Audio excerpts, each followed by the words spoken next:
ajo që i servohet lexuesve tonë, domethënë, është saktësisht narrativa dezinformuese e Rusisë. Në bazë të analizës, kjo nuk është ngjarje që ndodhen në një artikull, po është këgja mënyrë sistematike. Prej analizës që e kemi bërë na kualitative të këtyre lajmeve që po transmetohen në gjuhën shqipe, pra po ju servohen lexuesve tonë, e kemi parë që bëhet një editim jashtëzakonisht i rrezikshëm, i qëllimshëm në mënyrën që me u shpërnda narrativa dhe dezinformata ruse të njerëzit që lexojnë shqip. Çish bëhet kjo?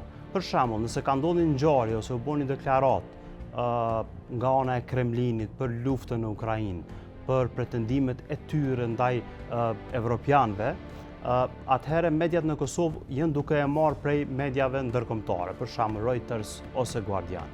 Mirë po, pjesët që largohen nga lajmet, prej lajmi origjinal që merret për shembull prej Reutersit, janë saktësisht pjesët që jashtojnë media ndërkombëtare që është narrativa e evropianëve për shembull për luftën në Rusi. Kjo është jashtëzakonisht e rrezikshme, sepse në thelb ajo që i servohet lexuesve tonë, domethënë, është saktësisht narrativa dezinformuese e Rusisë për ngjarjet që kanë ndodhur në Ukrainë. Në bazë të analizës, kjo nuk është ngjarje që ndodhen në një artikull, po është këgja mënyrë sistematike.